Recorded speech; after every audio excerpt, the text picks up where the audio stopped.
ప్రభునందు ప్రియమైన hope TV ప్రేక్షకులందరికీ శుభములు తెలియచేస్తున్నాను.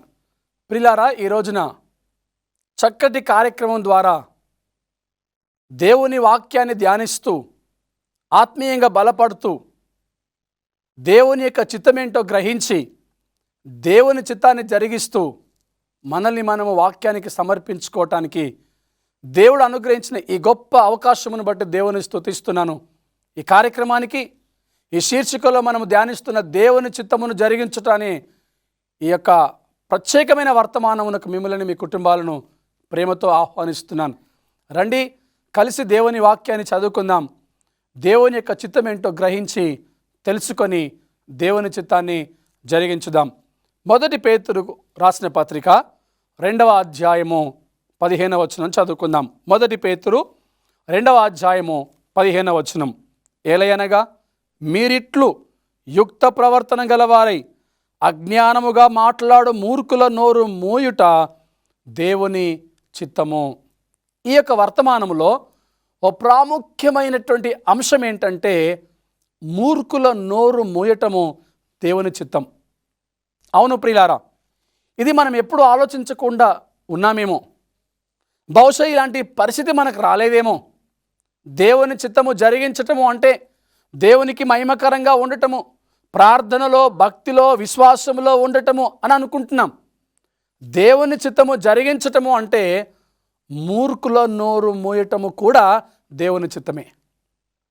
ఈ కడవరి దినాల్లో ఆయన రాకడ కొరకు ఎదురు చూస్తున్న మనం అందరము ఆయన రాజ్యంలో ప్రవేశించాలని ఒక అంతిమ లక్ష్యము, గురి కలిగిన మనందరము చేయవలసిన పని దేవుని చిత్తము జరిగించటం. దేవుని చిత్తము జరిగించటము అనే ఈ శీర్షికలో ఈ అంశము మూర్ఖుల నోరు మూయటం. మొదటి పేతురు 2వ అధ్యాయము 15వ వచనంలో మనం చదువుతున్నాము. మీరిట్లు యుక్త ప్రవర్తన గలవారై అజ్ఞానముగా మాట్లాడు మూర్ఖుల నోరు మూయుట దేవుని చిత్తము. ప్రియులారా, మన యొక్క దైనందిన జీవితంలో అనేక మందిని మనము చూస్తుంటాం. అందులో మూర్ఖముగా మాట్లాడే వారిని కూడా మనము చూస్తుంటాం. మూర్ఖులు, వారు ఏమాత్రము దేవుని వాక్యాన్ని లోతుగా గ్రహించకుండా దేవుని యొక్క సంపూర్ణమైన చిత్తమేంటో గ్రహించకుండా దేవుని వాక్యం అనే పునాదుల మీద కట్టబడకుండా, బండ మీద కట్టుకోకుండా, ఇసుక మీద కట్టుకుంటూ నామకార్థముగా భక్తి చేస్తూ మూర్ఖులు మాట్లాడినట్లుగా మాట్లాడుతూ తమ భక్తి జీవితాన్ని మాత్రమే పాడు చేసుకోకుండా ఇతరుల భక్తిని కూడా పాడు చేసేటటువంటి మూర్ఖుల సమూహము మనము మన దైనందిన జీవితంలో చూస్తుంటాం. అందుకని ఈ ప్రత్యేకమైనటువంటి కార్యక్రమంలో ప్రాముఖ్యమైన అంశం ఏంటంటే మూర్ఖుల నోరు మూయటమే దేవుని చిత్తం.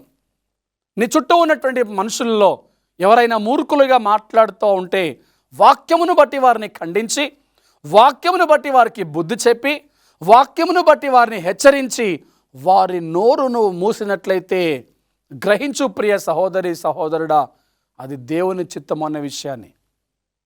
నాకెందుకులే ఫలానా వ్యక్తి మూర్ఖుడిగా ఉన్నాడు, నాకెందుకులే అని నువ్వు పట్టించుకోకుండా ఉన్నట్లయితే ఆ యొక్క వ్యక్తి సంఘానికే కానీ, కుటుంబానికే కానీ, ప్రపంచానికి కానీ, లోకములో ఉన్న మనుషులకు ప్రమాదకరమైనటువంటి వ్యక్తిగా మారిపోతాడు. గనుక నీవు దేవుని చిత్తాన్ని జరిగించటానికి ఆ మూర్ఖుని నోరు నువ్వు మూయాలన్నటువంటి విషయాన్ని ఈ వాక్యాన్ని బట్టి దేవుడు మనకి మాట్లాడుతున్నాడు.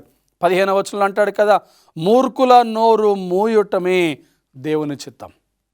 ఆ మూర్ఖుల నోరు నువ్వు మూయకపోతే వారి ద్వారా ఇతరులకు, కుటుంబానికి, సంఘానికి, సమాజానికి, ప్రపంచం ప్రమాదం వాటిల్తుంది. కాబట్టి ఆ ప్రమాదం నుంచి నువ్వు తప్పించాలంటే ఆ మూర్ఖుని నోరు మూయాలని దేవుని యొక్క వాక్యము సెలవిస్తూ ఉంది. ప్రియులారా, యుక్త ప్రవర్తన చాలా ప్రాముఖ్యమైనది. వారి నోరు మనం మూయటానికి మనుషుల జ్ఞానము కాదు, మానవుని జ్ఞానము కాదు, లోక జ్ఞానము కాదు, కానీ యుక్త ప్రవర్తన, దైవ జ్ఞానమును బట్టి నువ్వు యుక్తిగా నడుచుకోవాలి. కుయుక్తిగా కాదు, యుక్తిగా నడుచుకోవాలి. యథార్థ ప్రవర్తన కలిగిన వాడివై ఉండాలి. నువ్వు యథార్థ ప్రవర్తన కలిగిన వాడివై, యుక్త ప్రవర్తన కలిగిన వాడివై ఉన్నట్లయితే అప్పుడు నీవు మూర్ఖుని యొక్క నోరును నువ్వు మూయగలుగుతావు. ఇదే సంఘటన మనం యోబు గ్రంథంలో చూసినప్పుడు ఒక మూర్ఖురాలు కనిపిస్తుంది. యోబు గ్రంథము 2వ అధ్యాయము 9వ వచనం మనం చదువుకుందాం. యోబు గ్రంథము 2వ అధ్యాయము 9వ వచనం. అతని భార్య వచ్చి, నీవు ఇంకనూ యథార్థతను వదలకయుందువా, దేవుని దూషించి మరణము కమ్మనెను. ఎవరండి? యోబు యొక్క లక్షణాలు ఏంటో మొదటి అధ్యాయము 1వ వచనంలో రాయబడింది. యోబు ఒక యథార్థవర్తనుడును, న్యాయవంతుడును, దేవుని యందు భయభక్తులు కలిగిన వాడును, చెడుతనమును విసర్జించిన వాడునై ఉండెను. ఎంత మంచి లక్షణాలు కలిగినటువంటి వ్యక్తి ఆయన! యథార్థవర్తనుడు, న్యాయవంతుడు, దేవుని యందు భయభక్తులు కలిగిన వాడు, చెడుతనమును విసర్జించిన వాడు. న్యాయవంతుడిగా మనకు కనిపిస్తున్నాడు యోబు. యథార్థవంతునుడిగా మనకు కనిపిస్తున్నాడు. చెడుతనమును విసర్జించిన వాడు, భయభక్తులు కలిగిన వాడు. ఇలాంటి వ్యక్తి యొక్క భార్య ఎలా ఉండాలి? ఆయన అడుగుజాడలో నడవవలసినటువంటి స్త్రీ, ఆయన మాటను బట్టి లోబడి నడుచుకోవలసినటువంటి స్త్రీ, ఆయనకు విధేయత కలిగి నడుచుకోవాల్సినటువంటి భార్య ఆయనకు అయాసకరంగా మాట్లాడుతుందండి. ఇలాంటి యథార్థవంతునికి, ఇలాంటి న్యాయవంతునికి, ఇలాంటి భయభక్తులు కలిగిన వ్యక్తికి, ఇలాంటి చెడుతనమును విసర్జించిన వ్యక్తికి ఒక ప్రమాదము తన జీవితంలో వచ్చినప్పుడు ఆ ప్రమాదమును బట్టి భర్త పట్ల ఎంతో ఆదరణ కలిగి భర్తకు సహకారిగా ఉండవలసినటువంటి ఒక స్త్రీ, ఒక భార్య వచ్చి మాట్లాడుతున్న మాట ఏంటో తెలిసిన 2వ అధ్యాయము 9వ వచనంలో, నీవింకను యథార్థత వదలకయుందువా. యథార్థత విడిచిపెట్టదు సహోదరుడా. పిలువబడిన ఆ తొలి దినాల్లో నీ భక్తి ఎలా ఉన్నదో, పిలువబడిన ఆ తొలి దినాల్లో నీ యథార్థత ఎలా ఉన్నదో, పిలువబడిన ఆ తొలి దినాల్లో నీ ప్రవర్తన ఎలా ఉన్నదో, నువ్వు ఏ రీతిగా పిలువబడ్డావో ఆ యథార్థతను నువ్వు మరణము వరకు కాపాడుకోవాలి, మరణము వరకు నిలబెట్టుకోవాలి. ఎవరో ఏదో అన్నారని వారిని బట్టి నీ యథార్థతను విడిచిపెట్టి భ్రష్టుడిగా మారిపోకు సహోదరుడా, సహోదరి. వారిని బట్టి నీ జీవితాన్ని పాడు చేసుకోకు సహోదరుడా, సహోదరి. ఇక్కడ పరిశుద్ధ గ్రంథమైన బైబిల్లో యథార్థవంతుడైనటువంటి యోబు మరణము వరకు కూడా తన యథార్థతను విడిచిపెట్టలేదు. 10 మంది సంతానము చనిపోయినప్పటికీ తన యథార్థతను విడిచిపెట్టలేదు. తన ఆస్తి అంతస్తులు క్షణము రెప్పపాటులో మాయమైపోయినప్పటికీ, నశించిపోయినప్పటికీ తన యథార్థతను విడిచిపెట్టలేదు యోబు. ఇలాంటి యథార్థవంతుని దగ్గరికి భార్య వచ్చి అంటుంది, నీ యథార్థతను వదలకయుందువా. నీవు ఇంకా నీ యథార్థతను విడిచిపెట్టేయు, నువ్వు మరణము కమ్ము అనకంటే ముందు మాట మాట్లాడుతుంది. నువ్వు చనిపోయినా పర్వాలేదయ్యా, నువ్వు చనిపో. కానీ చనిపోయే ముందు ఒక సలహా ఇస్తుంది భర్తకి భార్య, దేవుణ్ణి దూషించు. ఒక కట్టుకున్న భార్య, జీవితాన్ని పంచుకోవలసిన భార్య, కష్ట సుఖాల్లో కష్ట దుఃఖాల్లో తోడుగా ఉండవలసిన భార్య దగ్గరికి వచ్చి చనిపోమని కోరుకుంటుందంటే ఎంత మూర్ఖురాలు ఆమె. ఆయన చావును కోరుకుంటుందంటే ఎంత మూర్ఖురాలు చూడండి. చావు మాత్రమే కాదు కదా, చనిపోయే ముందు నువ్వు దేవుని దూషించు, చనిపోయే ముందు నువ్వు దేవుని దూషించు అని ఒక సలహా ఇస్తుందంటే ఎంత భయంకరమైనటువంటి మూర్ఖురాలు. ఈ మూర్ఖురాలు ఇలా మాట్లాడుతూ ఉంటే 10వ వచనంలో రాయబడింది, అందుకు యోబు అంటున్నాడు, మూర్ఖురాలు మాట్లాడినట్లు నీవు మాట్లాడుచున్నావు. మనము దేవుని వలన మేలు అనుభవించుదుమా, కీడును మనము అనుభవింప తగదా అనెను. ఈ సంగతులలో ఏ విషయమందును యోబు నోటి మాటతోనైనను పాపము చేయలేదు. ఇలాంటి మూర్ఖురాలు భర్త దగ్గరికి వచ్చి, అయ్యా నువ్వు చనిపోయినా పర్వాలేదు కానీ నువ్వు చనిపోయే ముందు నువ్వు దేవుని దూషించు, నీ యథార్థతను విడిచిపెట్టేయి. నీకున్న ఆస్తి పోయింది, నీకున్న సంతానము పోయింది, ఇప్పుడు నువ్వు వ్యాధిగ్రస్తుడవై ఆ పెంట కుప్పలో కూర్చున్నావు, నువ్వు చనిపోతావు కాబట్టి ఇంకా చనిపో. కానీ చనిపోయే ముందు నీవు నీ యథార్థతను విడిచిపెట్టి నీ దేవుని దూషించుమని చెప్పినప్పుడు ప్రియులారా, ఒక్క మాటలో ఈ యథార్థవంతనుడు తన భార్య నోటి మాటను మూసివేసేశాడు. అంటున్నాడు కదా, మూర్ఖురాలు మాట్లాడునట్లు నువ్వు మాట్లాడుచున్నావు. నీకు మూర్ఖురాలుగా నీ ప్రవర్తన మారిపోయింది, నీ బుద్ధి మారిపోయింది, నువ్వు మూర్ఖురాలుగా మాట్లాడుచున్నట్టుగానే మాట్లాడుచున్నావు. ఇదిగో దేవుడి వలన ఎప్పుడు మనము మేలే అనుభవించాలా, కీడు అనుభవించకూడదా అని భార్యను హెచ్చరించి భార్యకు సలహా ఇచ్చి ఆయన అంటున్నాడు కదా, నేను ఏ పాపమును చేయను అని. నోటితోనైనా ఒక్క పాపము కూడా చేయలేని భక్తుడు యోబు, యథార్థవంతుడైన యోబు, న్యాయవంతుడైన యోబు, దేవుని యందు భయభక్తులు కలిగిన వ్యక్తి అయిన యోబు, చెడుతనమును విడిచిపెట్టిన వ్యక్తి అయిన యోబు ఇక్కడ మనకు కనిపిస్తున్నాడు. ప్రియ సంగమా, నీవు నేను మన ఆధ్యాత్మిక జీవితంలో ఎలా జీవిస్తున్నాం? దేవుని చిత్తమును జరిగించువాడు నిరంతరము నిలుస్తాడు అని 1 యోహాను పత్రిక 2:17 మనం చదువుకున్నాం. ఈ శీర్షికలో ప్రతి అంశములో మనం ఆ వాక్యాన్ని ధ్యానిస్తున్నాం. దేవుని చిత్తాన్ని జరిగించేవాడు నిరంతరము నిలుస్తాడు. ఇదిగో దేవుని చిత్తాన్ని జరిగిస్తున్న యోబు మనకి ఇక్కడ కనిపిస్తున్నప్పుడు, దేవుని చిత్తాన్ని జరిగిస్తున్న కారణాన్ని బట్టి భార్య మూర్ఖురాలిగా వచ్చి మూర్ఖురాలిగానే మాట్లాడుతూ ఉంటే భక్తుడైన యోబు అంటాడు, నువ్వు మూర్ఖురాలు మాట్లాడుచున్నట్లుగా మాట్లాడుతున్నావు. అయ్యో మూర్ఖురాలా, ఎందుకు ఇలా మాట్లాడుతున్నావు? నీ భక్తిని ఎందుకు పాడు చేసుకుంటున్నావు? నీ నోటిని ఎందుకు పాడు చేసుకుంటున్నావు? నీ మాటను బట్టి ఎందుకు పాపంలో పడుతున్నావు? నీ నోటిని ఎందుకు కాచుకోలేకపోయావు అని భార్యను హెచ్చరించి నోటితోనైనను పాపము చేయని భక్తుడైనటువంటి యోబు పరిశుద్ధుడిగా మనకు కనిపిస్తూ ఉంటే, భార్య మాత్రము మూర్ఖురాలుగా తన మాటను బట్టి ప్రవర్తనను బట్టి మూర్ఖ స్థితిలోనికి వెళ్ళిపోయింది. ఈ వాక్యం వింటున్న ప్రియ సహోదరి సహోదరుడా, ఈరోజు ఎంతమంది మూర్ఖులుగా ఉంటున్నారు? ఎంతసేపు దేవుడి చేత మేలే అనుభవించాలా, దేవుడి చేత ఆశీర్వాదాలే అనుభవించాలా? ఎందుకు దేవుని బట్టి, దేవుని నామాన్ని బట్టి నీకు శోధనలు రాకూడదా? నీకు శ్రమలు రాకూడదా? కష్టాలు ఇబ్బందులు రాకూడదా? ఖచ్చితంగా వస్తాయి. ఆ వచ్చినప్పుడు వాటిని నీవు జయించగలగాలి. ఇంకొక సమూహాన్ని మనం చూడగలుగుతున్నాం. ఆ సమూహం ఏంటంటే ప్రియులారా, దేవుని చిత్తాన్ని జరిగించే వారిని, దేవుని చిత్తానికి లోబడుతున్న వారిని, దేవుని పరిచర్యలో సేవలో ఉన్నవారిని శోధించటమే వీళ్ళ పని. అనగా యోబు భార్య యొక్క వంశానికి లేదా జాతికి సంబంధించినటువంటి వ్యక్తుల సమూహం ఇది. నీతిని విసర్జించేశారు, న్యాయాన్ని విసర్జించేశారు, అక్రమముతో నింపబడ్డారు, అన్యాయము చేత నడిపించబడుతున్నారు, దైవ దూషణ చేస్తూ ఉన్నారు, దేవుని సేవకుడి మీద దూషణ చేస్తూ ఉన్నారు, నిజము మీద అబద్ధముతో ఆటలాడుతూ ఉన్నారు.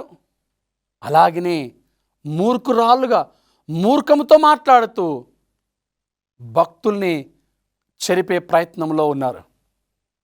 వారి నోరు నువ్వు మూయకపోతే, వారిని నువ్వు ఖండించకపోతే, వారిని నువ్వు హెచ్చరించకపోతే, వారిని బట్టి సంఘానికి ప్రమాదం వాటిల్లుతుంది, వారిని బట్టి సమాజానికి ప్రమాదం వాటిల్లుతుంది, వారిని బట్టి కుటుంబానికి ప్రమాదం వాటిల్లుతుంది. అవును ప్రియులారా, కుటుంబాల్లో ప్రేమలు కరువైపోయాయి, కుటుంబాల్లో సమాధానము కరువైపోయింది, కుటుంబాల్లోనికి శోధనలు వచ్చేసాయి, కుటుంబాల్లో ఐక్యమత్యము దెబ్బతినిపోయింది. కారణం ఏంటో తెలిసినా, మూర్ఖులను బట్టి. ఆ మూర్ఖుల నోరు ప్రతి క్రైస్తవుడు దేవుని వాక్యాన్ని బట్టి మూయగలగాలి. ఆ మూర్ఖుల నోరు ప్రతి క్రైస్తవుడు దేవుని వాక్యాన్ని బట్టి మూయకపోతే సభ్య సమాజానికి, సంఘానికి, కుటుంబానికి ప్రమాదం. ఆ రోజున యోబు నిలబడగలిగాడు, ఎదిరించగలిగాడు, శోధనలు తట్టుకోగలిగాడు, శోధనల్ని జయించగలిగాడు, తనను శోధిస్తున్న భార్య నోరు మూయగలిగాడు. కానీ ఈరోజు ఆ మూర్ఖుల నోరు మనం మూయకపోతే వారు ఇంకెందరినో భ్రష్టత్వంలోనికి నడిపిస్తారన్న విషయాన్ని మనం ఇక్కడ గమనించాలి. అవును ప్రియులారా, యోబు దేవుని యందు భయభక్తులు కలిగినటువంటి వాడు. న్యాయవంతుడు అనే పేరు ఎందుకు వచ్చిందంటే, ఆయన ఏ రోజు కూడా తన జీవితంలో అన్యాయాన్ని చేయలేదు. మనం ఆరాధిస్తున్న దేవుడు న్యాయవంతుడు, నీతి న్యాయములకు అధిపతి ఆయన. ఆయనను ఆరాధిస్తున్న దైవ ప్రజలారా, దేవుని పిల్లలారా, ప్రియ క్రైస్తవ జనమా, ఆయనను ఆరాధిస్తున్న నీవు నేను ఆయన చిత్తాన్ని జరిగించాలి, ఆయన చిత్తానుసారంగానే ఉండాలి. ఆయన న్యాయవంతుడైనప్పుడు ఆయన పిల్లలమైన మనము కూడా న్యాయవంతముగానే ఉండాలి. మన ప్రవర్తన న్యాయముతో ఉన్నదా? మన పద్ధతులు, మాట తీరు, నడవడిక న్యాయముగా ఉన్నాయా? ఒకరికి న్యాయము చెప్పే విషయంలో న్యాయాన్ని అన్యాయముగా, అన్యాయాన్ని న్యాయముగా మార్చివేస్తున్నామేమో. మన పెద్దవాళ్ళు తెలుగులో ఒక సామెత చెప్తారు, తమ్ముడు తనవాడైనా ధర్మము సరిగ్గా ఉండాలని. అవును ప్రియులారా, మన దగ్గర ఉంటే న్యాయం ఒక రకంగా ఉంది, పరాయి వాడి దగ్గర ఉన్నప్పుడు న్యాయం ఒక రకంగా ఉంది. మన పొరుగు వారి ఎడల న్యాయం ఒక రకంగా ఉన్నది, మన ఎడల న్యాయం ఒక రకంగా ఉన్నది. అయితే నువ్వు గమనించాలి, నువ్వు ఏ త్రాసులో తూచుతావో అదే త్రాసుతో నువ్వు కొలబడతావు. ఏమైతే నువ్వు విత్తుతావో అదే పంటను నువ్వు కోస్తావు. నీకు న్యాయం అనిపించేది న్యాయము కాదు, కానీ దేవుని చిత్తాన్ని జరిగించేదే న్యాయము. నీకు సంతోషాన్ని ఇచ్చేది న్యాయము కాదు, కానీ దేవుని సంతోషపెట్టేది, దేవుని చిత్తానికి వ్యతిరేకంగా వెళ్లకుండా సంతోషపెట్టేదే న్యాయము. అది దేవుని చిత్తం అనే విషయాన్ని నువ్వు జ్ఞాపకము చేసుకో. కష్టాల కొలిమిలో యోబు ఇబ్బంది పడతా ఉంటే, యాతన పడతా ఉంటే, ఒకవైపున సంతానము పోయింది, ఒకవైపున ఆస్తి పోయింది అని తను బాధలో ఉన్నప్పుడు కష్టాలలో పాలు పంచుకోవాల్సిన భార్య, జీవితంలో తోడుగా ఉండవలసిన భార్య వచ్చి తన మరణాన్ని కోరుకున్నది, దేవుని దూషించమని అడుగుతా ఉన్నది. ఇలాంటి భార్య నోరు యోబు మూసాడు కాబట్టి, యోబు తన భక్తి జీవితాన్ని కాపాడుకున్నాడు కాబట్టి, యోబు నోటి మాట చేత కూడా పాపము చేయలేదు కాబట్టి ఈరోజు ఎందరికో మాదిరికరంగా ఉన్నాడు. దేవుని చిత్తాన్ని జరిగించాడు, రెండంతల ఆశీర్వాదాలు యోబు పొందుకున్నాడు. దేవునికి స్తుతి కలుగునుగాక. యోబు స్థానంలో నువ్వు ఉండాలని కోరుకుంటున్నావా? యోబు వలె నువ్వు ఉండాలని కోరుకుంటున్నావా? యోబు వలె మూర్ఖుల నోరు నువ్వు మూయాలని కోరుకుంటున్నావా? మళ్ళీ నేను ఆ మాటను చదువుతాను. 1 పేతురు 2వ అధ్యాయము 15వ వచనంలో మనం చూసినప్పుడు ప్రియులారా, 1 పేతురు 2వ అధ్యాయం 15వ వచనంలో రాయబడినటువంటి మాట ఇక్కడ మనం చూసినట్లయితే, మూర్ఖుల నోరు మనం మూయగలగాలి. 1 పేతురు 2వ అధ్యాయము 15వ వచనంలో, మీరిట్లు యుక్త ప్రవర్తన గలవారై అజ్ఞానముగా మాట్లాడు మూర్ఖుల నోరు మూయటము దేవుని చిత్తం. యుక్త ప్రవర్తన, ఈ అంశానికి ఈ స్త్రీ ఇక్కడ మనకు ఒక సాదృశ్యంగా కనబడతా ఉంది. మూర్ఖురాలు మాట్లాడుచున్నట్టుగా మాట్లాడి భక్తుల జీవితంలో ప్రమాదాన్ని తీసుకొని వస్తున్నటువంటి మూర్ఖురాలు ఇక్కడ మనకు కనబడతా ఉంది. అలాంటి మూర్ఖుల నోరు మనం మూయగలగాలి. 1 కొరింథీయులకు రాసిన పత్రిక 9వ అధ్యాయము 27వ వచనం చదువుకుందాం. 1 కొరింథీయులకు రాసిన పత్రిక 9వ అధ్యాయము 27వ వచనం, గాలిని కొట్టినట్టు నేను పోట్లాడుట లేదు, కానీ ఒకవేళ ఇతరులకు ప్రకటించిన తర్వాత నేనే భ్రష్టుడనైపోదునేమో అని నా శరీరమును నలుగగొట్టి దానిని లోపరుచుకొనుచున్నాను. భక్తుడు అంటున్నాడు, ఇదిగో ఇంతగా నేను సువార్తను ప్రకటిస్తున్నాను, గాలికి కొట్టినట్లు నేను పోట్లాడటలేదు, కానీ ఇతరులకు ప్రకటించిన తర్వాత నేనే భ్రష్టుడనైపోతానేమో అని నా శరీరాన్ని నేను నలగొట్టుకుంటున్నాను అంటున్నాడు. ప్రతి క్రైస్తవుడు తన జీవితంలో నలుగగొట్టగలిగిన అనుభవంలోనికి వెళ్ళాలి. ఇంతకుముందు ప్రసంగంలో రూపాంతరం యొక్క అనుభవాన్ని మనం గమనించాం. ఇక్కడ ఈ వర్తమానంలో నలుగగొట్టబడాలి. ప్రతి క్రైస్తవుడు నలుగగొట్టబడాలి. యోబు ఏ విధముగా అయితే నలుగొట్టుకున్నాడు, యేసుక్రీస్తు ప్రభువారు తనను తాను రిక్తునిగా చేసుకొని నలుగగొట్టుకున్నాడు. ఈరోజు ఈ కడవరి కాలంలో జీవిస్తున్న ప్రతి క్రైస్తవ సహోదరుడు సహోదరి నలుగగొట్టబడాలి. తమ శరీరములను నలుగగొట్టుకొని దానిని లోపరుచుకొనుచున్నాను అని భక్తుడైనటువంటి పౌలు సెలవిస్తున్నట్లుగా మనల్ని మనము నలుగొట్టుకొనాలి, లోపరుచుకోనాలి. మన శరీరము మన వశములో ఉండాలి, దానిని మనము లోపరుచుకోనాలి, మనము నలగొట్టబడాలి. ప్రియులారా, కారణం ఏంటంటే ఇది దేవుని చిత్తమై ఉన్నది. ఇంతగా సువార్తను ప్రకటిస్తున్న నేనే ఒకవేళ భ్రష్టునైపోతానేమో అని ఆ భ్రష్టత్వంలోనికి వెళ్లకుండా ఉండునట్లుగా తనను తాను నలగొట్టుకున్నట్లు మనకి ఇక్కడ కనబడుతూ ఉన్నది. ప్రియులారా, ఇదిగో నీవు నీ సువార్తను ప్రకటించినప్పుడు, నీ మాదిరికరమైన జీవితము ప్రకటింపబడుతూ ఉండగా నీవు నల్లగొట్టుకోవాలి. భ్రష్టుడిగా కాకుండానట్లు నిన్ను నీవు కాపాడుకోవాలి. అది దేవుని చిత్తమై ఉన్నది. యోబు గ్రంథము 27వ అధ్యాయము 5వ వచనం మనం చదువుకున్నట్లయితే ఇక్కడ ఒక ప్రాముఖ్యమైనటువంటి మాటను మనము చూస్తూ ఉన్నాం. 27వ అధ్యాయము 5వ వచనం, మీరు చెప్పునది న్యాయమని నేనేమాత్రమును ఒప్పుకొనను, మరణమగు వరకు నేను ఎంత మాత్రమును యథార్థతను విడువను.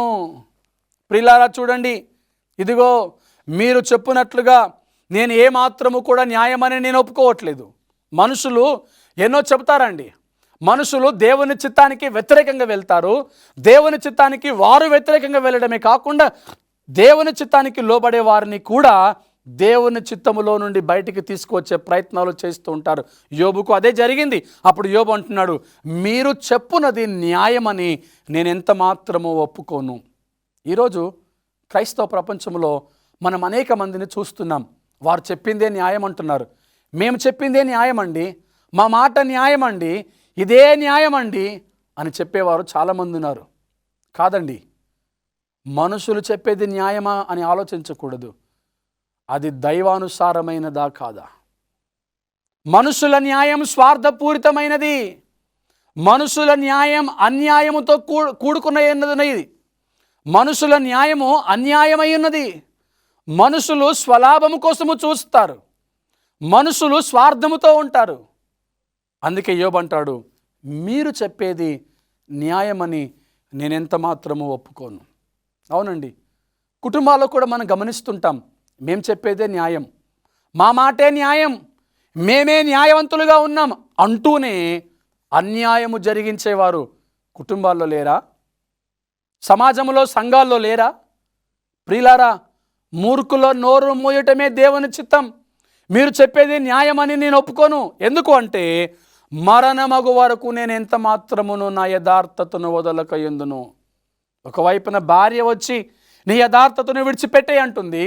ఇంకొక వైపున స్నేహితులు, మానవులు వచ్చి నీ యథార్థతను విడిచిపెట్టమంటున్నారు. కానీ యోబు అంటున్నాడు, నేను నా యథార్థతను విడిచిపెట్టను. ప్రియులారా, ఈ లోకంలో దేవుని చిత్తాన్ని జరిగిస్తున్న నీవు, ఈ లోకంలో దేవుని చిత్తానికి లోబడుతున్న నీవు, దేవుని చిత్తాన్ని జరిగించాలనే లక్ష్యంతో ప్రయాణము చేస్తున్న నీవు మనుషుల న్యాయానికి లోబడకు, మనుషుల న్యాయానికి లొంగకు. మనుషులు తమ వైపున ఉన్నదే న్యాయం అనుకుంటున్నారు. తమ వైపున ఉన్నదే న్యాయమని వారు ప్రవర్తిస్తూ ఆ మైకంలో జీవిస్తున్నారు. మనుషుల న్యాయం దేవుని నీతిని నెరవేర్చదు. మనుషుల న్యాయం దేవుని మహిమార్థమై ఉండాలి.